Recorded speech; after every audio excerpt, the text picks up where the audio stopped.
Coucou c'est Sina, ha ha ha ha. Alors dans cette vidéo, on va faire une version longue des vidéos que je fais de façon mensuelle sur TikTok, dans lesquelles je parle des films que j'ai découverts durant le mois passé. Sur TikTok, je dis juste un mot ou juste une phrase, et là je vais faire ma critique complète de chacun des films et séries que j'ai vus durant le mois passé. Donc on va commencer par le premier film que j'aurais vu en ce mois d'octobre, c'est le film Stuck in Love, que j'ai trouvé vraiment sympa. Ce film me fait penser à la trilogie festive de Gary Marshall avec Valentine's Day, Happy New Year et Mother's Day, car le procédé scénaristique est assez similaire. On suit différentes histoires qui sont plus ou moins toutes liées, entre elles avec pour thème principal l'amour sous différentes formes, un couple séparé, des amours de jeunesse et l'amour au sein d'une famille. Le casting est excellent et dans son ensemble le film est touchant car il aborde des thèmes sensibles de la vie. Un joli film dont je n'attendais rien, c'était une très bonne surprise. Very Bad Thing, un film complètement déjanté, c'est probablement l'un des films de genre les plus oubliés lorsque l'on parle comédie horrifique. C'est un film des années 90 et ça se ressent dans sa mise en scène et dans sa façon de filmer l'horreur. C'est le premier film de Peter Berg, un réalisateur que j'adore, et avec ce casting, il nous offre une véritable descente aux enfers remplie d'humour noir. Le film ne s'arrête pas une seule seconde et c'est vraiment efficace. Et on se dit qu'on est entouré de fous. Superman 1 de Richard Donner, je l'ai trouvé vraiment excellent. Le cinéma rétro me plaît de plus en plus. Ce premier opus de la saga est vraiment toujours autant convaincant, presque 50 ans après sa sortie. Ça a vieilli, oui, mais c'est toujours propre. Et puis pour l'époque, ça devrait être grandiose de vivre l'expérience Superman en salle. Christopher Reeve est iconique, Jen Ackman en méchant, c'est également le top, et cette ambiance des 70s est géniale, et j'ai adoré découvrir ce premier opus qui me donne envie de voir la suite de la saga. Hardcore Henry, bon c'était juste divertissant, c'est FPF le film, c'est-à-dire que pendant 1h30 ça fait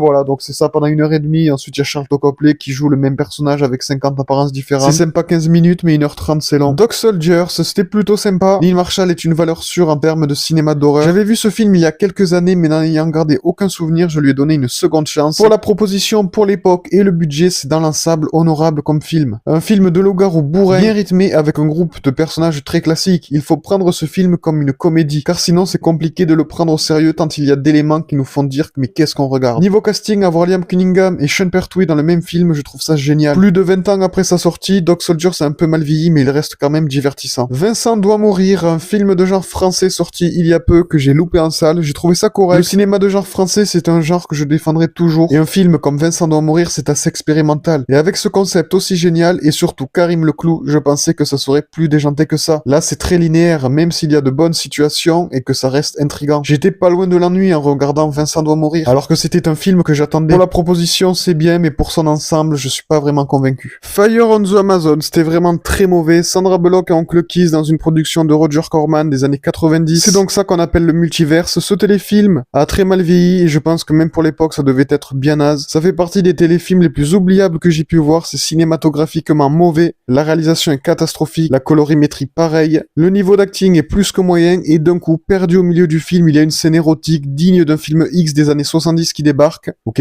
pourquoi pas. C'était vraiment super naze et je vais vite l'oublier. Joker 2, j'en ai fait un TikTok mais je vais quand même répéter ce que j'avais dit. C'est un bon film mais je l'ai quand même moins apprécié que son prédécesseur. Pas parce que c'est mauvais mais juste parce que c'est différent. Tout d'abord, les gens qui disent qu'il y a trop de musique, vous n'avez rien compris, c'est logique, c'est une comédie musicale, c'est comme dire qu'une comédie est trop drôle ou qu'un film d'animation a trop d'animation. Ça n'a aucun sens. Si on est un minimum objectif, c'est une des suites les plus inutiles de l'histoire du cinéma car à mon sens, elle n'apporte rien à l'univers. C'est un film de procès sur fond de comédie musicale et de romance, pas si développé que ça au final. Le duo Joker-Harley fonctionne plutôt bien et les acteurs font un très bon travail. Niveau rythme, on ressent les 2h20 mais ce n'est pas ennuyeux pour autant et finalement, je me rends compte que j'aime plus que ce que je pensais les comédies musicales. Alors attention, petit passage spoilers. On sait qu'au cinéma, personne ne meurt vraiment jamais, mais c'est quoi ce final? On se moque de nous, ça fait des années qu'on nous parle de cette suite, de ce duo, et à la fin Arthur se fait quitter, et il meurt. C'est la preuve que ce film est inutile, et ce qu'il faudra retenir de Joker 2, c'est tout ça pour ça. L'homme des hautes plaines, c'était vraiment excellent. Comme dit précédemment, j'aime de plus en plus découvrir des vieux films, et les westerns, c'est le genre cinématographique que je connais le moins.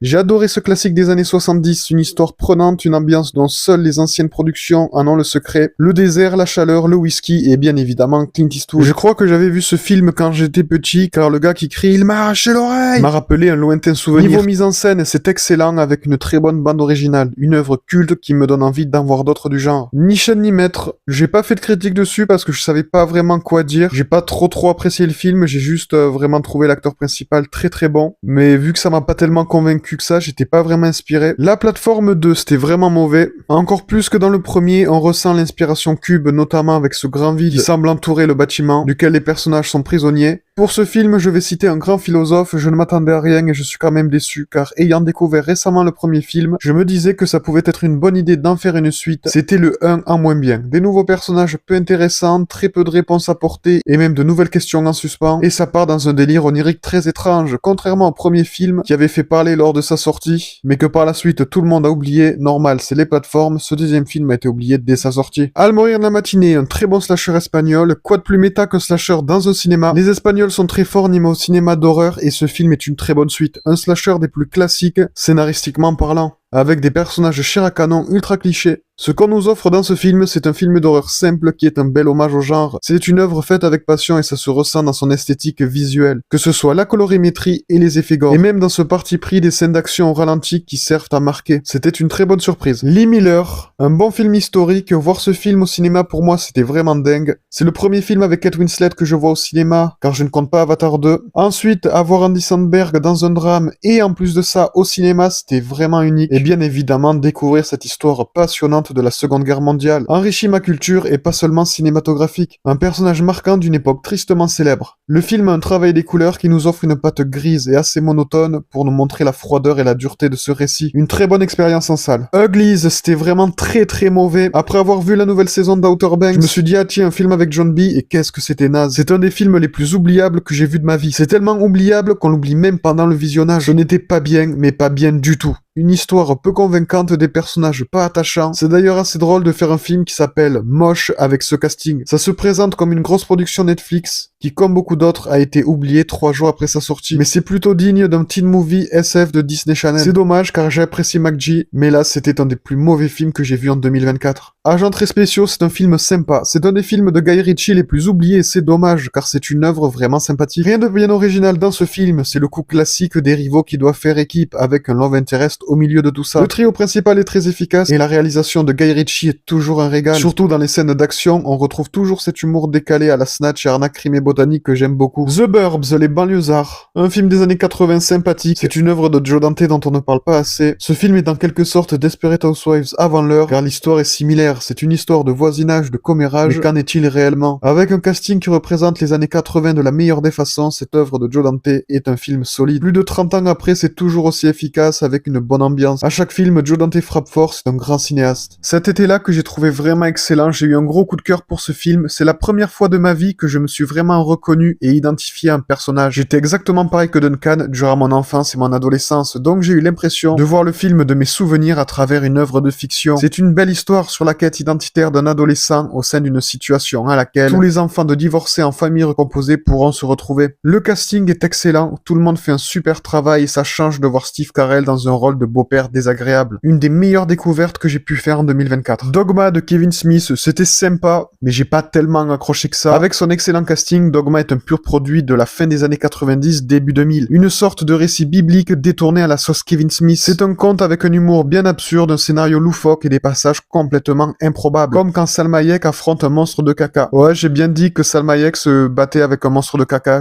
c'est une vraie phrase, et il se passe vraiment ça dans le film. Ça dure 2 heures et je trouve que c'est un peu long mais ça reste divertissant. Croquette le chat merveilleux. Un film d'animation assez moyen, c'était un projet que je n'attendais pas cette année mais comme un film d'animation au cinéma ça fait toujours plaisir, je me suis dit pourquoi pas. Finalement j'ai pas trouvé ça ouf, c'est ce qu'il se fait de plus médiocre en termes de cinéma d'animation. Une histoire d'animaux avec comme un contrat de réincarnation pour une histoire dans laquelle les gags s'enchaînent sans réelle saveur. Pour le coup, c'est un film d'animation qui vise surtout un jeune public et non un public large comme ça peut être le cas avec d'autres films qui sortent actuellement comme Le Robot Sauvage ou encore vice versa. Ça se regarde facilement mais c'est très oubliable. L'amour ouf, j'en ai fait un TikTok mais je vais redire ce que j'ai dit dans ce TikTok. Pour moi c'est un chef-d'œuvre. Je ne sais même pas par où commencer tellement il y a de choses à dire. 2024, c'est une très grande année pour le cinéma français. L'amour ouf m'a mis KO. La Belle et le Loupard, La Fille de bonne famille et le jeune délinquant symbole d'une jeunesse perdue des années 80 n'a finalement pas changé aujourd'hui tant les thèmes abordés sont actuels. Niveau casting, tout le monde fait un travail absolument extraordinaire. Le quatuor principal incarnant les protagonistes sont fusionnels, passionnels.